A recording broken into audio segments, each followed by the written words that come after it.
Welcome to the Love and Growth Podcast. My name is Jason. This is Danielle.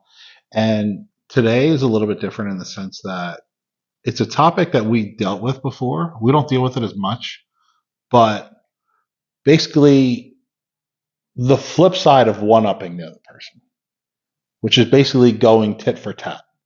And that's in not only your activities, but like fighting back and forth and how to kind of keep yourself from dragging the other person down by making yourself feel better.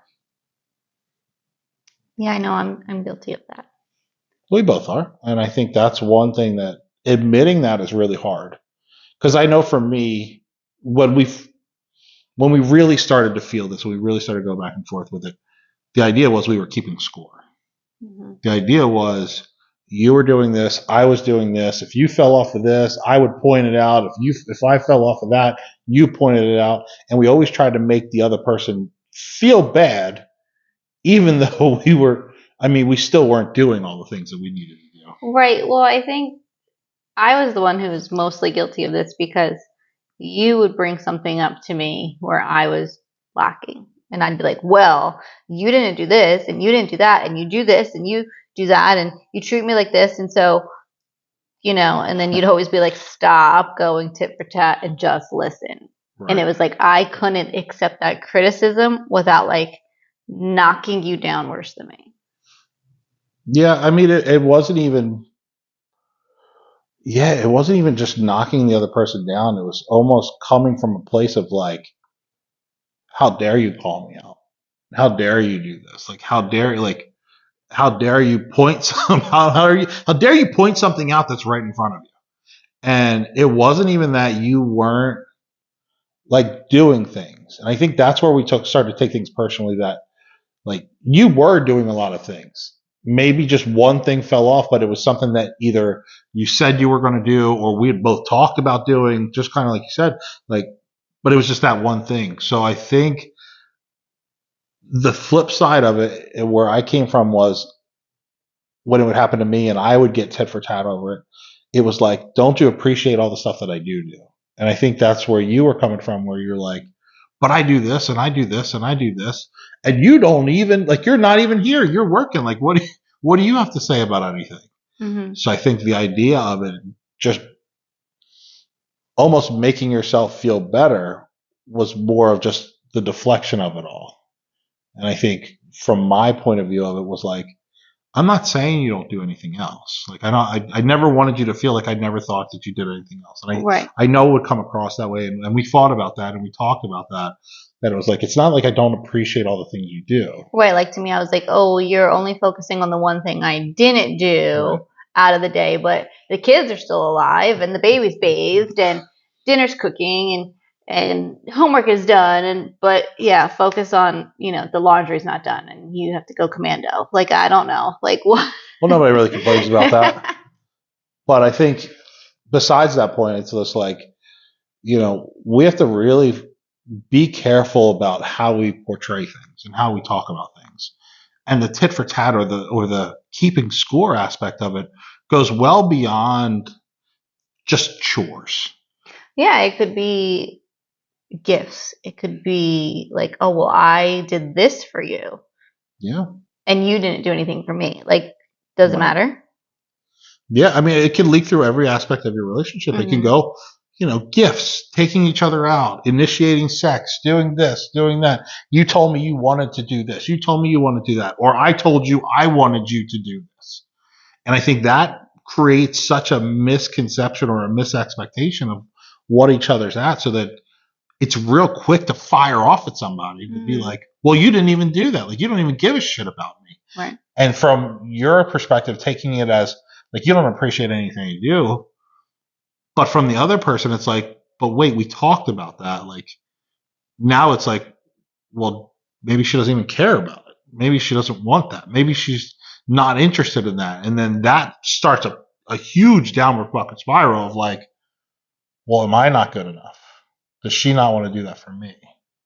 You know what I mean? It's such a weird linking things, just because men and women's brains work differently. Mm-hmm. So even taken to, women would go more towards gifts, where guys would go more towards like initiating sex, and you're like, well, you haven't bought me flowers in 3-4 months. Yeah. Why would I initiate sex with you? You haven't even done this for me. In two categories that can be completely mutually exclusive.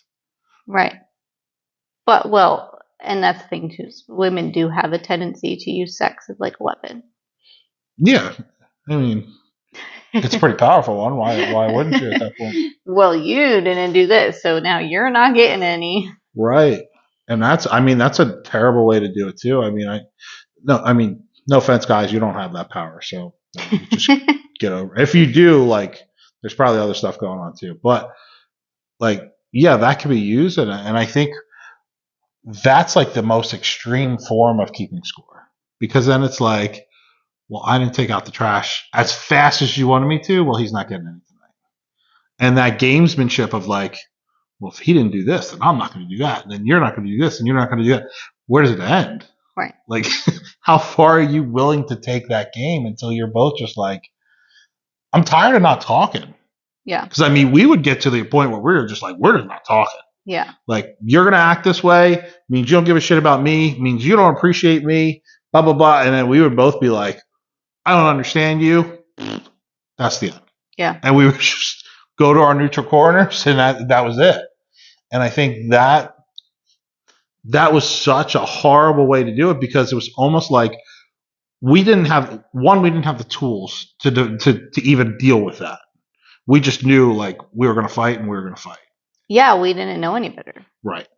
And two, we weren't solid in our relationship and the trust factor to know that me pointing out that one thing wasn't taking away from everything else, and you not doing that one thing wasn't a direct representative of how you feel about me.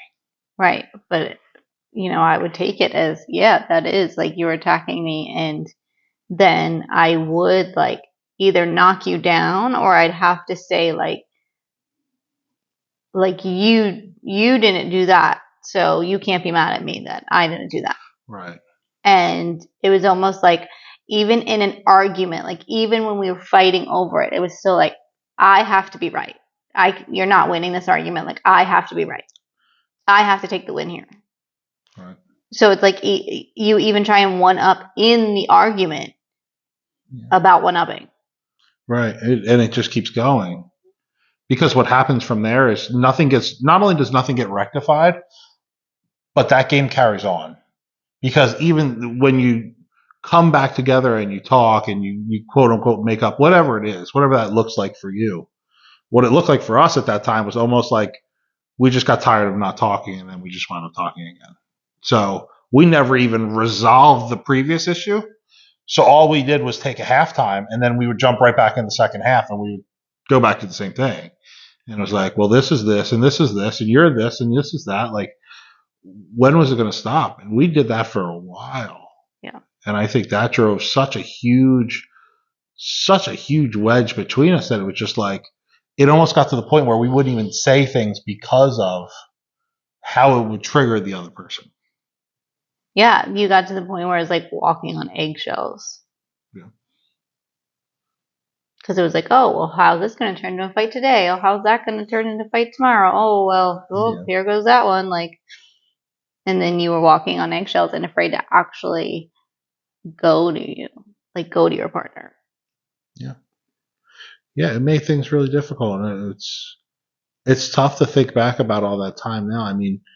I appreciate it now because of how far we've come. But you're right. It made life really difficult in the communication skill. And I think that it certainly put a hindrance on our physical relationship, because it was like, there was times that we didn't even talk to each other in the same room. Yeah. And it was just like, well, we can't even talk to each other. How can we even be around each other? Like, then it's not even a roommate situation. It's just like people literally just taking up space in the same place. And it got to a point, I think, that we were both just like, hey, this doesn't work. Like, why do you always bring this up when I say this? Mm-hmm. And I think that was one of the most aha fights I think I can remember where it's just like, hey, whenever I do this or I say that, why do you immediately go to this? And it was just like well, I go to this because X, Y, and Z. And then we finally got to the root of it. It was like, it's because I feel like you're calling me out because of this. Right. But we waited so long because we weren't even, I don't even think we knew what questions to ask. We didn't know how to communicate. Right. Our communication was, well, you're not going to call me out. You're going to tell me I'm the bad guy. Like, no, it doesn't work this way. I remember saying that, like, you can't keep making me the bad guy. You can't keep making me the bad guy. And it was back and forth. Yeah, and you kept saying that. And I was like, yeah, the fuck I can. Because that's where I was. I was like, Right. yeah, I'm not going to. And I was in that situation, like, I think I was way worse than you were. I think I was much worse at the tit for tat and accepting that you were calling me out. Yeah, I think you're right. Maybe because I didn't take it, not that I didn't take it seriously, but I didn't take it as personally as you did. Like, you always took it very, like, any direct thing. And I remember this came down to not only like physical things as like cleaning the house, but it was like, if I even brought up a conflicting opinion on something with kids, you were just like, I am not a bad mom. Yeah. I am not a bad this. I'm not. And I'm like, those words never even entered my mind. I just had a different opinion that I just voiced. And you went straight to like, yeah, I went extreme. I was like, you called me a bad mom. What the hell's wrong with you? You think I'm a terrible mom? Fine, you go do it by yourself. Like, that was literally the conversations we would have. And it would be over like, psycho. Hey, what if we just did this? And you were like, you think that I'm a bad mom? And I was like, I don't understand how we got here. I took this bus, you took that bus. Neither of them are on the same road. Like, we definitely bought two different tickets. And we had those fights where it was just like, I don't know where you're coming from. Like, I think you're a bad mom. I'm like, I never think you're a bad mom. Like, I think we are all growing and learning. And I think you're incredible with both the kids. And it's just like, it's never been my thought process to even question that. But I feel like when something got pointed out, like some sort of insecurity kicked in, that it was just like, well, why are you questioning me? Why would you question that? I don't know. Probably because I don't know any other way to do it. And this is the only thing that made sense to me. So like any conflicting story was just like, fine, I'm a bad mom. Forget it. I'm not doing anything. You clean your own stuff. You do this over here. Like, fuck it all. That was really bad. It was, I mean, that was really bad. looking back on it, it's almost comical to the sense that it was just like, I remember having fights where I would say something like, just saying something, and you flew off with the most extreme things in the world. Like, you think I'm the worst mom in the world. You think I'm a terrible person. You think I'm this. And I'm like, I only asked this question, like, what just happened? And I used to get confused as to like, what is going on? It could be as simple as like, why is Jordan's homework not done? It was that was like, definitely what is wrong with you? What, you think I can't handle this? You think I'm a terrible mom? Like, yeah, no, seriously. I was like, and now we could just be like, I don't know what bus you just got on, but I'm not there. And like, we can use that as a joke now. Like, I didn't buy a ticket to that. You're way out of line. What are you doing with yourself? I didn't buy a ticket to that bus. I don't know where you're going. And we laugh about it now, but it was not funny then. At the time, it was not. It was almost to the point where I was like, I'm lost. And I think that's a crazy place to be, too, because that was towards the end of the tit for tats, but in the transition of us communicating. So it was like the tit for tat that was kind of like the quiet back and forth, where it's like, it wasn't quiet because we yelled, but like that keeping score thing happened. And then it became like a pure internal struggle. Like, you questioned everything internally, I think. And I was just like, regardless of what it was, like, a cup was left out. Well, you think I just can't keep this house clean? Don't you see all the thing I do? And I'm just like, I just asked whose cup that was. And then from there, it became, you got more comfortable in the sense it was like I was not attacking anything about you. I was not trying to call you, definitely not trying to call you a bad mom. I'll call you crazy just because of what you are, but like we're all a little crazy I'll admit it. sometimes. But I think that was something on the transition period of that was like those times, as dark as they were, and I know we talk about this a lot coming out of the darkness, it's beautiful on the other side. Those times triggered the conversations because we had to both settle down and talk it out because it was like, we really don't understand each other. Like, why don't we understand each other? Like, we're on totally different pages, and you're thinking this, I'm thinking this, and we can't function this way. Yeah. So I think going through that tit for tat into those crazy transitions needed to come to the final conversations where it was like, hey, what stories are going on that makes you feel this way? Yeah, I think it was a whole process, and it wasn't something that it was like, oh, well, this is just fixed. Like, Oh no. there are still times where you're like, are we really going to go tit for tat? And I'm like, oh crap, no, we're not. Sorry, didn't mean to do that. Like, where I will still go back to bad habits just because they're bad habits. It's a way of life. Like, we're human beings, you know? But now you can just be like, babe, really? Tit for tat? And I'll be like, oh, okay. Yeah. And I'll fix it instead of like, yeah, we're going tit for tat. Like, yeah, I am. Yeah, because you did this. Let's do it. Yeah. Instead of doing it, like, you can now bring into my attention and I can be like, oh, yeah, no, I don't want to go back there. No, we won't do that. But that's a hard thing to do too. Like, it's a hard thing to break that habit.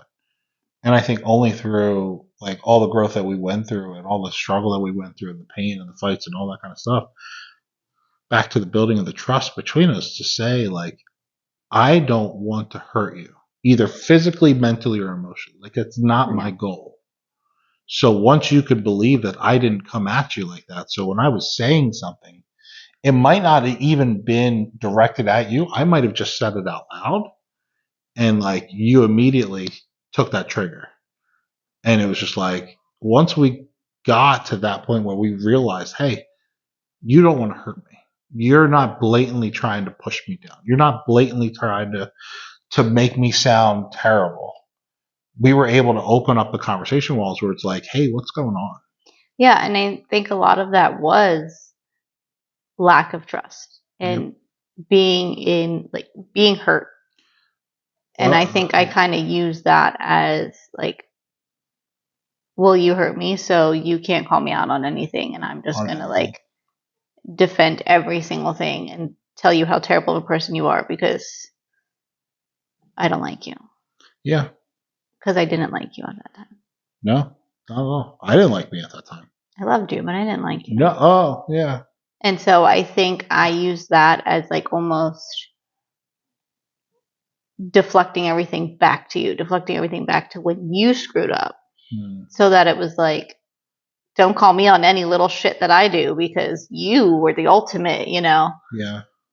And I think looking back at it now, like, I was doing it out of anger.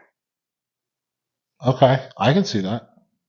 Yeah, shit. I didn't see that. And I didn't realize it. Like, I didn't even realize it at the time. You know, at the time, I was just like, no, this is just how we function. But I think it was that I was just mad at you. And I didn't know how to handle the emotions that I was going through. Because, again, like, we weren't communicating. Right. So it's like, I'm pissed. This is a big thing. Like, I'm just going to treat you like shit now. Yeah. But I think that was our scenario. And I know people are going to deal with the same thing for all different reasons. Yeah. That was just our specific. I think that was my ultimate trigger. Now that you say, like, it makes a lot of sense. And a lot of the conversations we have after the fact, now that we can put all that stuff together, I'm like, oh, yeah, that does make sense. Like, if I would have known that that was kind of the trigger for you, like, you know, how many years could we have knocked off fighting and just got down to the real thing? But yeah, let's face it, we can't go back. Right, and I mean, I think that was when we were like really, really bad at it. Mm-hmm. But again, like there's still times where it comes up, there's still times where like it'll start, or there's other things that, cause it. Like you said, that was our one particular scenario, but this has happened like throughout. Yeah. And I think it happens, and I think this is kind of leads me to where people could be experiencing it now in different scenarios where it's like when you're not living up to where you really know that you can be. I think there's a self guilt that you have within yourself. So when somebody calls it on you, like, and they call you out for it, like, hey, you're really slacking off at this, or what's going on here? Like, you have a real heavy duty reaction, which is like, I'm going to lash back out tenfold and call out everything that you're not doing then, or everything that you're not holding up. But in turn, it's more of a self-preservation thing. They feel guilty on the inside, so it's like, I need to get this guilt out. I'm going to get it out by highlighting everything that you're doing wrong. And I think that was well, you're calling me a bad mom, blah, blah, blah, blah, blah, blah, blah. Because I think at the time I felt like I wasn't doing the best that I could. So I automatically felt like you were attacking that. And that's like the one job that is like so, so important to me, is being a mom. So it's like, It's huge. For me to not feel like I'm giving my all to the kids, I was very easily triggered when anything with the kids was brought up. Yeah. And again, I think that goes right to what you were saying with the insecurities. Yeah, it's insecurity. It's guilt. It's guilt, and I think it was guilt, like especially during that time where it was like, babe, can you get off the couch and come with me? Mm. And where I was like, I don't have the energy, I don't have the motivation, and I was feeling like just being a stay-at-home mom wasn't enough, and I wasn't fully there for the kids because I wasn't fully functioning. You weren't fully there for you. Right. And so I think that that's where, if you said even the tiniest little thing about the kids, I'd fly off the handle. Yeah. Yeah, I mean, the kid thing has been an ongoing one for a long time. It's been much, much better recently. Now it's more of just like menial tasks, that just this, that, and the other thing you get triggered on. But I think I do too. Yeah. I think we get triggered by our weaknesses. Yeah. I think everybody does. Yeah, that's true. Things that you struggle with, but I mean, it's also the things that you should be focusing on. I think coming back to that, looking at it and going tit for tat, there has to be a more constructive way to have that conversation. Right. And I think having, oh my God, this is going to sound stupid when I say it, but like trigger words where it's like, hey, we're really going to go tit for tat. Knowing that I'm going to say it and you're like, it should spark in your head that's like, oh shit, okay, I got it. Like, we have to figure this out. And having things that should spark like, hey, this is what's happening now. This is how I'm feeling right now. We need to have a conversation about this. Yeah. And I think that's kind of where, like, our jokingly, like that, hey, I didn't get on that bus. Like, you'll say that. And I'm like, well, why don't you understand what I'm saying? But I know that that's like our joke now. Like, babe, you're going crazy. I don't know what you're saying. Like, yeah, I don't know where you're at. Can you come back over here to the bus station? Because I missed that ride. Yeah, I didn't buy that ticket. And I think it's good because we've come a long way with that. To be able to recognize it, but it's also been a lot of struggle and a lot of realization within ourselves to just be like, hey, like, I suck at this. Like, I know that I suck at it, and when you call me out on it, like, it's not in a negative way. It's more of a like, I just want to connect with you. Like, hey, this is what's happening. And I'm just like, I can't take all these things personally. I can't take it as judgment. I can't take it as you're like finding faults within me.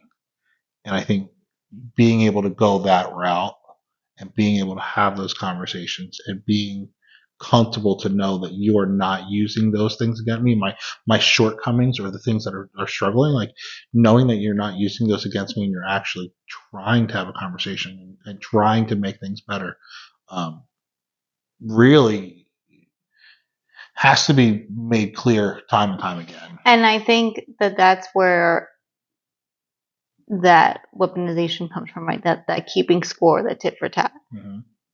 Yeah, and I think a lot of things that took that away is when we started spending quality time together, like actual quality time, not turning the TV on, like having more conversations, having the board meetings, having the times that we get on the same page. Right. Well, that's what I was just going to say is with the board meeting. So, like, because if we're not on the same page, like if you're like, well, I am on this bus and you're over here on that bus, and it's like, well, like, forget being on a different page. Like, we weren't even in the same book. Right. And it'd be like, okay, hold on. We need to schedule a board meeting because we need to get back into the same book quickly and on the same page. Yeah. So to notice like you're communicating and I'm communicating, but we're not understanding each other. That's when it's like, hey, time out. Schedule the board meeting. We need to reconnect. We need to figure this out. Because a lot of times when that happens, we're actually saying the same thing. We're just expressing it differently, and the other person's not getting it. Right. And so to schedule a board meeting helps us go through and kind of like dissect where we are to realize, like, yes, we're saying the same thing, just differently. Yeah, I want to take that on another path too. That those board meeting conversations that we do have also set the expectations if certain things need to be done and they're not getting done, just like a business is like, hey, why isn't this getting done on time? Why isn't this getting done on time? Why isn't this getting done on time? We had to get to the real root of what was going on. Like, is it something where we have to set a new schedule? Is it something where we have to switch up expectations or responsibilities? And getting clear with those things allowed us to really have a deeper control over everything going on. Mm-hmm. So you knew and you didn't have to take it as such a negative attack. When I'm like, hey, does the baby have a clean sippy tonight? No, I didn't get the dishes done. This was this, this was this, this was this, this was this. And it's like, okay, all right, well, I'm here. I'll do it now. Like, able to have those conversations where before you just be like, fuck it, I can't take it. Like, I can't do all these things. These kids are monsters. Like, I can't do all this stuff. But being able to have a clear expectations with each other and then having the schedules laid out, the roles, responsibilities, and the chore list, all that stuff being like, this is going to sound like you guys are insane with it, but having it scripted and making it set as like in stone, not so much non-negotiable, but laid out, gives us more freedom to have time. Yeah, and I think, that's something too where before, even if you would bring up something so small as like, did you get the baby's dishes done? And I'd be like, no, I didn't get the baby's dishes done. And it's like, now you could be like, babe, did you get them done? No, no problem. I got it. Whereas like before I'd be like, you don't understand everything that I'm doing. And this is Right. And now it's like, I know that you're not saying it as, what is wrong with you? How could you not have done this today? Like, because the baby didn't sleep all night, you think you don't have to do dishes? Like, and that was what was in my head. Like, that was what was in my head that you're coming at me at. Like, well, let's speak truth on that too, because men react the same. Like, I would react the same way business wise with that. Like, it might have been dishes for you, but for me, it was like, well, this money was supposed to come in. Well, don't you know all the other stuff that I had to handle? I had to do this and conversation here and this, that, over there. Like, don't you see all the 20 million other things I was doing? No, that didn't happen. I wasn't able to do that. I didn't get that done. Like, and I used to hold that in the same place out of guilt, out of like negative feelings, negative emotions, and it just didn't get done. And it was just like, then that tit for tat went even more. Well, you didn't even do the baby's dishes. Like, you're getting on me. So it can happen with both of us. Mm-hmm. And it can happen with men just as easily. And women understand when a guy gets triggered that easily, like, there's a reason. There's a reason. And it could be a simple one where it's like, he's just a little bit overwhelmed. He's a little bit just kind of taking on everything. Or he could just be super lazy. Yeah. Women, no, we don't need a reason.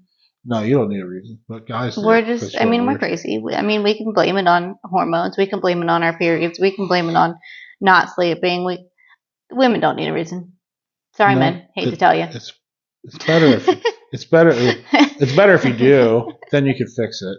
If it's just you're playing, just spin the wheel to find out what the reason is today. That's terrible. But just saying, like when you have the conversations, like this isn't a one way thing. This isn't a one way problem. Like I've had the tit for tat where it's me and you've said something about the business side or something that I was supposed to do or something that was on my list that I just didn't even remember doing. And it was just like, well, didn't you know I worked for 14 hours today? Didn't you know that I was doing this when I was working at actually in the brick and mortar gyms? It was like, don't you know that I was on the floor for 10 hours today? Like, don't you realize? No, I didn't make that phone call. Like, when would I have done that? And Yeah. it's like, realizing that, hey, we didn't set aside to say like, hey, this phone call is a priority for me for you to do. Like, do me a favor, can you please have that conversation or make Yeah, sure this gets done? and that would be what would piss me off because then I'd be like, well, I'm not a priority. And like, yeah, and I remember saying like, yeah, you work 15-hour days every day, so when the fuck are you going to get it done? Yeah, sure. Like, your excuse is lame. It wasn't even. And here's It the was thing. like, it was invalid because like it's every single day. So you're going to tell Right. me that every single day of your life you're not going to make a phone call. Probably. Yeah, that's what I was saying. Like But here's that. the thing: we also didn't express to each other like you didn't express the importance of the phone call to you. Mm-hmm. So since you didn't express that it was like really urgent for it to get done, so I just went, okay, if it's not really urgent for it to get done, she needs me to get it done. I got other stuff to get done. Then my priorities supersede everything. So it's like, then you're right. It's like, well, don't you love me enough that you're going to make this phone call for me? And I'm like, I don't even know that you really needed me to make that phone call. Like, you didn't tell me that it was that important that I needed to get it done. So, like, don't you realize that I have to get work done? Like, and then it was a pissing contest to see whose thing was a bigger priority to get Mm-hmm. done. So I think that's another thing to look out for when you guys are having conversations and you're going back and forth and you're seeing these patterns come up to really, really take a look at what's being said. If you're hearing people talk about their priorities and like, this means a lot to me, and you didn't know that to begin with, then you guys have to figure out how to get clear at the beginning and say, hey, listen, I really need you to make this phone call for me. Like, it's really important. Do me a favor, get it done today if you can. If not, like latest tomorrow. And when you say stuff like that, like I put it right on the calendar. Okay, make this phone call, blah, blah, blah. And at some point during the day, I'll get it done. I'll check it off the list and I'll make it done. But it's only because I know like it's a super priority for you. Yeah, instead like before I'd have to like nag and nag and nag, and then it's like, well, you didn't do this, and then you back to the tit for tat again. Right. That cycle just And kept it's repeating. like it's so easy to get back into that.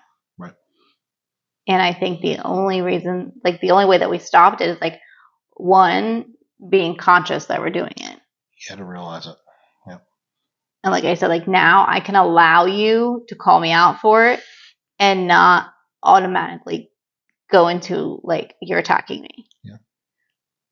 And that helps me switch my mindset to like, okay, you're right. You're just saying recognize it. And having those board meetings to get back on the same page. Mm-hmm. And having worked on our communication to get to now, it's like, okay, I know you're not a mind reader and I know I'm not a mind reader. Mm-hmm. So let's actually say what we're thinking, what we need. What we need, correct. And what's really going on here. Yeah. You have to let the other person talk about that. Like you have to and really listen when they say that, because I think we too often, I know from my perspective, it's like, oh, you need this, oh, you need that, oh, you feel this, oh, you feel that, whatever.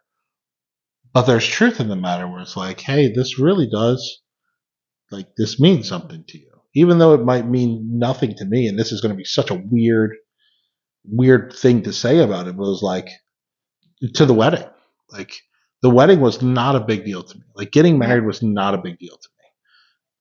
But we would tit for tat because like, well, you want a wedding and then you want this and then you want that, like bubble, like. But I lumped that in with such things that didn't mean as much to you as I thought they did. But once you voiced like, hey, I really want this, and I went, okay, this is different. Like, I want to make this happen because it was such a priority, because there was such a big want and a desire for you that it set it above those other things. Right. You'd be like, oh yeah, you want a wedding and you want a house and you want a car and you want a baby and you want this and you want that. And it was like, all I said was one thing. Right. And it was like, but you took it as like, well, I know for our future, these are all things we're going to have. I took a tally of all the stuff that you've asked for. So it was like, even if it was like, hey, 10 years down the road, wouldn't it be nice to have like a house and a dog and a baby and da-da-da. And we kind of did a lot of things backwards. But anyway. But it's the way it was meant to happen. It was like, so you would look at everything that we talked about that we want for our future and then be like, well, yeah, okay, now you want to throw a wedding into it. Right. Where it was like, no, just because we can dream doesn't mean I need it all right now. Like, I'm not crazy. I don't expect everything right now. But it was like, you felt like you had to give me everything that I wanted right then and there. Right. And it was like, no, I was just kind of talking about our dreams, but like, you know, it's important. It's kind of the wedding. Like, why are we not married? Why? Like, why not? Yeah. And it was more so like, I think I wanted the security of it. I wanted the security of, hey, you're not going anywhere. Hey, Jordan doesn't have to worry. Yeah. Hey, we can actually be like a family. Right. So what I'm thinking about is, how do we help people really stop the tit for tat thing? My first thought, and I'll be honest with it, is like, you can't. You can't get people to stop it. The only people that can stop it is themselves. But what's the first thing that we say can help them get away from going tit for tat? Communicate. What do you say?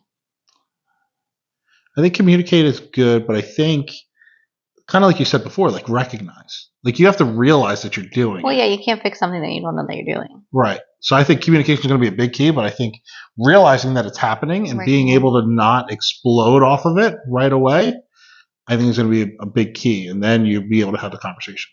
Right. Yeah. I mean, yeah, you can't have a conversation off of something you don't realize. So being conscious of it, recognizing that this is happening. Yep. That's, I think, the first one. Recognize your patterns. Yep. Then communicate. Yeah. Recognize, come to the realization that, you know, that's, you know, kind of where things are at. And then, yeah, then you can break it down. Once you can control yourself in that. So you're going to recognize you can control yourself in it. You're not going to explode back and forth. Like, somebody has to be the bigger person and stop it, and then have the conversation after it. If you choose to do it in a public space, could turn out really bad or it could turn out really good. You won't go super crazy. Well, we recommend board meetings be in a public space because you have an extra layer of safety there. Right. Security, whatever word you want to use, like, it doesn't matter. Like, you're less likely to curse, freak out, and storm out and leave your partner there if you're in a public place. Yeah, public place in the same car. Another big key. But I think doing those three things, first and foremost, when you get into that space, can start to break that cycle.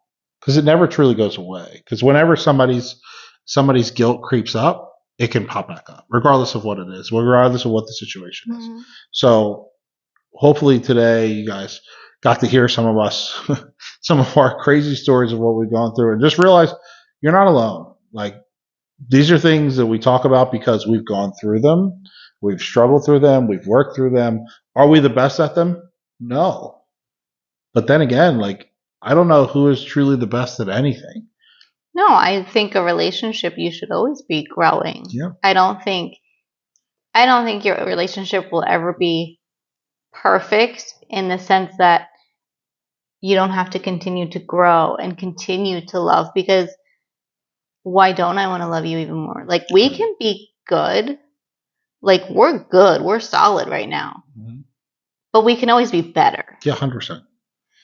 So for me, it's like, keep putting in the work, because you can just keep getting that much better and that much closer. You should never settle for it. Like, you don't ever settle for good in any aspect of it, especially in your relationship. Like, You might have a really good relationship, but there's skill sets you can use and develop and grow more. The connection can get deeper, and you can love harder. Like regardless of what you think, like there's always another level that you can take yourselves where you function at it.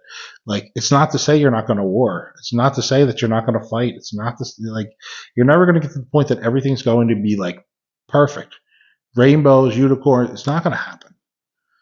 But if you settle for that, well, this is how we always are. This is how we're going to be. Yeah. Like it's never going to work.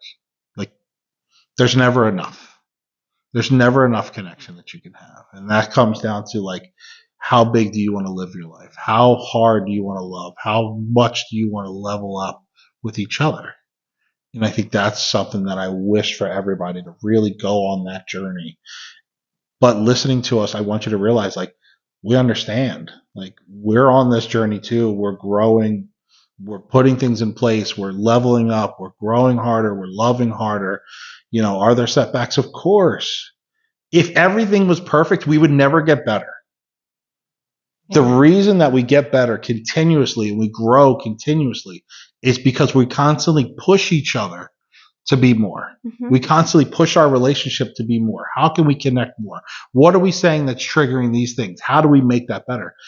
And I want you to just realize that regardless of where you are on this journey, we see you, we understand, and we want you to know that everything can get better.